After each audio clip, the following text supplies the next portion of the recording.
នៅក្នុងសិជាតាជាដកបន្តគ្នានឹងព្រះអង្គប្រពទៅលើនាងសិជាតាសុនិសារបស់លោកសិទ្ធិអនាថបិណ្ឌិតស្ដាប់ពាក្យសុនិសាបានហើយថាម៉េចសុនិសាហ្នឹងហើយកូនប្រសាស្រីគឺនាងសិជាតានេះជាប្អូនពិសាខាមហាបាសិកាមិគិរមេត្តាហ្នឹងហើយអាងខ្លួនឯងមានទ្រព្យច្រើនហើយចរិតជាប់ពីអតីតជាតិមកក៏កោងកាចនិយាយតកោះបោះបោកជេរអ្នកបម្រើក្នុងផ្ទះឪពុកក្មេកហ្នឹងអត់កោតក្រែងសោះមិនទាំងគោរពប្តីទៀតនាយកាលៈជាព្រះសោតាបានហ្នឹងហើយអត់គោរពប្តីអត់ខ្លាចឪពុកក្មេកម្ដាយក្មេកអាហ្នឹងវាជារឿងស្រវឹងក្នុងជីវិតចាស្រវឹងវាអញ្ចឹងណាដូចមនុស្សបរិភោគគ្រឿងស្រវឹងទៅវាបាត់បង់ភាពប្រក្រតីទៅវាទៅជានិយាយក៏មិនដឹងអីចឹងទៅណាប្រព្រឹត្តអីក៏លេះលោះទៅតាមស្រវឹងអាការដែលបាត់បង់ស្មារតីហ្នឹងហើយអានេះវាស្រវឹងជាប់រហូតហ្មងគ្មានពេលស្វាងដូចស្រាទេគឺស្រវឹងនឹងតកូលតណៈស្រវឹងនឹងខ្លួនឯងហ្នឹងហើយដល់ទៅអញ្ចឹងមានបានរក្សាសេចក្តីល្អឲ្យខ្លួនឯងអីវាដូចជាថាយកខ្ជូងប៉ាតមុខអញ្ចឹងរបៀបអញ្ចឹងឬក៏ដូចថាអត់លាងមាត់អត់ដុសធ្មេញនិយាយស្អុយដាក់គេអញ្ចឹងណាវាអត់ចេះថែរក្សាខ្លួនយ៉ាងប៉ុន្តែរូបស្អាតនាងជាតាហ្នឹងឯងមិនចាញ់បងប្រមាណទេសាខាបញ្ញពិតកល្យាណីប្អូនហ្នឹងមិនចាញ់បងបានទេស្អាតគ្រាន់តែថាមិនចេះសម្អាតខ្លួនមិនចេះរក្សាសេចក្តីល្អ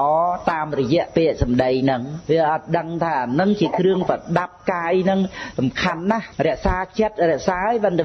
វាជាគ្រឿងប្រដាប់ណាជីវិតហ្នឹងឲ្យល្អទៅដោយពាក្យសម្ដីហ្នឹងវាអត់ដឹងចឹងអត់ដឹងដោយការស្រវឹងហ្នឹងហើយសម្គាល់ថាខ្លួនឯងគ្រាន់បើហើយពួកអ្នកបម្រើអីហ្នឹងគេខ្លាចមែនបើតែខ្លាចស្អប់ហ្នឹងហើយប៉ុន្តែបានព្រះអង្គទ្រង់ស្ដេចយាងទៅទទួលបិណ្ឌបាតហ្នឹងឮសូរកំពុងតែទទូសចំពោះអ្នកបម្រើហ្នឹងអ្នកបម្រើខ្លះខឹងទៅតមកវិញវាអាងថាវាមិនមែនអ្នកផ្ទះនឹងពីដើមមកផងទើបតែរៀបការមកថ្មីមកធ្វើវិជាការអីអញលោកប្រុសមិនទាំងថាឲ្យអញផងចឹងតមកវិញឯនេះវាខឹងទៅឲ្យខ្លាំងមែនទេណាព្រះអង្គទ្រង់គង់ប្រថាប់ក្នុងភូមិគ្រឹះលោកវិថីព្រះអង្គណាបានឱកាសដើម្បីទូលមាននាងជាតាហ្នឹងក៏ព្រះអង្គប្រពណាកោកកាមានពាក្យគោះបោះបោកអីហ្នឹងបានលោកវិថីទូលព្រះអង្គទៅហើយក៏ឲ្យទៅហៅមកទៀតអត់ហ៊ានចរិះករុះអីមួយព្រះអង្គទេព្រោះស្គាល់ព្រះអង្គយូរហើយតាំងពីនៅមួយម៉ែឪមែនគោអាសាកេតនោះហើយដល់អញ្ចឹងព្រះអង្គក៏ត្រាស់សួរថានាងជាតាភរិយាក្នុងលោកហ្នឹងមាន7ពួក1 2 3 4 5 6 7ណាហ្នឹងហើយមានមិនល្អ3ពួកមានល្អនោះ4ពួកមិនល្អ3ហ្នឹងគឺថាមួយហ្នឹងកាចវតិកាសមាភរិយាមួយទៀតហ្នឹងគឺថាចោរៃសមាភរិយាជាចោហ្មងចឹងលួចទ្រព្យប្តីហ្នឹងហើយមួយទៀតហ្នឹងអាយាសមាភរិយាហ្នឹងអាយាហ្នឹងកាចចឹងអាយាអវតិកាហ្នឹងចង់ស្លាប់ប្តីទៀតហ្នឹងហើយវាមាន3ហ្នឹងមួយអាយាកាចមួយវតិកាចង់ស្លាប់មួយទៀតលួចអាហ្នឹងអត់ប្រអត់ទេព្រះអង្គត្រាស់ថាស្លាប់ទៅធ្លាក់នរកហ្នឹងប៉ុន្តែណែល្អមាន4មួយគឺមេត្តាសមាភរិយាហ្នឹងគឺថាជាម្ដាយថែតំប្តីនឹងដូចម្ដាយថែកូនអញ្ចឹងទី2ភក្ខនីសមាភរិយាដូចជាបងស្រីឬប្អូនស្រីអញ្ចឹងជាភរិយាហ្នឹងក្នុងការស្រឡាញ់មើលថែស្វាមីហ្នឹងដូចជាបងប្រុសអីចឹងទៅហើយនឹងទី3សហាយាសមាភរិយាហ្នឹងគឺជាមិត្តមានហិរិខ្មាស់ពើមបាបអោតបៈខ្លាចបាបអីដូចគ្នាមានទានមានសិលមានការប្រព្រឹត្តល្អគឺថារាប់អានគ្នាដោយមេត្តាហ្នឹង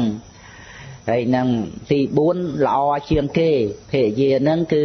ទាស័យសមាភរិយាទុកខ្លួនឯងដូចជាទាស័យបំរើប្តីដូចទៅព្រះអង្គប្រកាសសម្ដែងរៀបរាប់សពគ្រប់អ្នកភរិយាដែលល្អហ្នឹងក្រោយពីអស់ជីវិតទៅកាន់សុគតិភពដោយអំណាចនៃសេចក្តីល្អរបស់ខ្លួនហ្នឹងនោះយើងធ្វើល្អ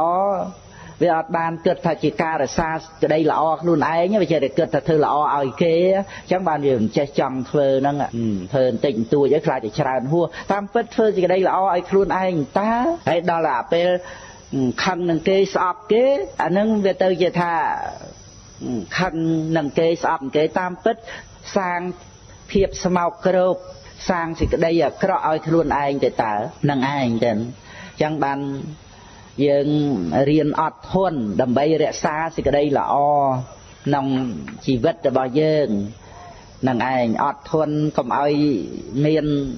កំណត់កុំឲ្យមានកម្រិតអីថាកុំឲ្យឃើញខ្ញុំនៅស្ងៀមមិនមាត់មិនកណាបានតែខ្ញុំនឹងចេះតែជិះជាន់បានស្មានតែខ្ញុំនឹងមិនដឹងអីណាប្រយ័ត្នខ្ញុំទ្រាំមិនបានណា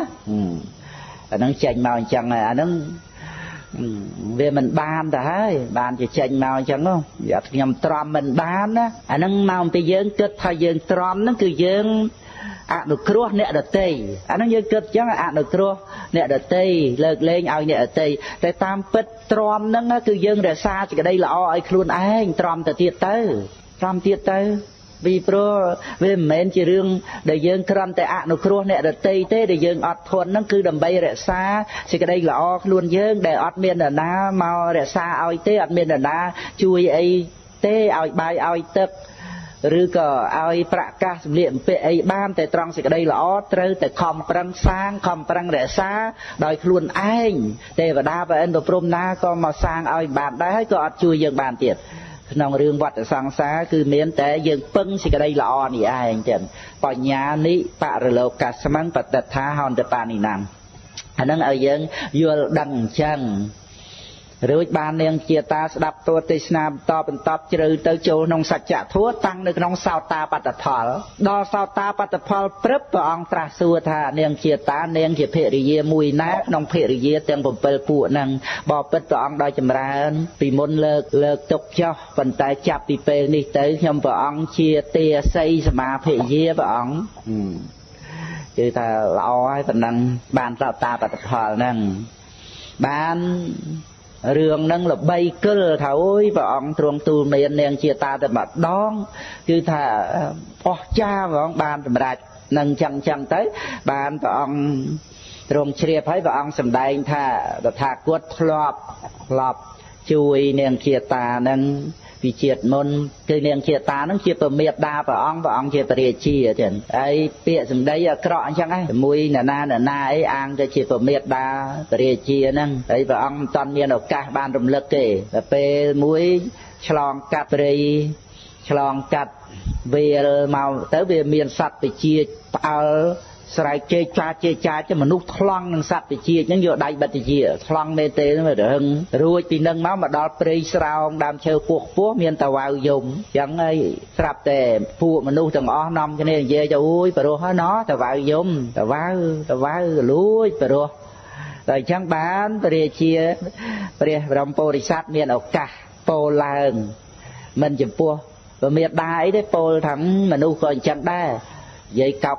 កកាលោឡាឥតប្រយោជន៍ហ្នឹងគេថ្លង់គេយកដៃបិទតិចហើយដល់ទៅអ្នកដែលនិយាយព្រោះគឺគេសរសើរថាព្រោះអញ្ចឹងព្រះមេដាឮដឹងថាអូកូនថាឲ្យអញបាត់ហ្នឹងហើយអញ្ចឹងហើយដល់អញ្ចឹងក៏មិនហ៊ានហឹងមិនហ៊ានតអីព្រោះវាមានឧទាហរណ៍ជាក់ស្ដែងអញ្ចឹងអាដែលថ្លង់គេបិទតិចអាដែលព្រោះគេសរសើរអញ្ចឹងក៏បានមកលើកនឹងដែរទៅដល់មកនាងជាតាវាជាប់ពាក្យសម្ដីនឹងមកទៀតដល់អញ្ចឹងលើកនឹងបានហើយឈប់ប្រែប្រួលហើយគឺជាព្រះសោតាបណ្ឌបុគ្គលហ្នឹងឯង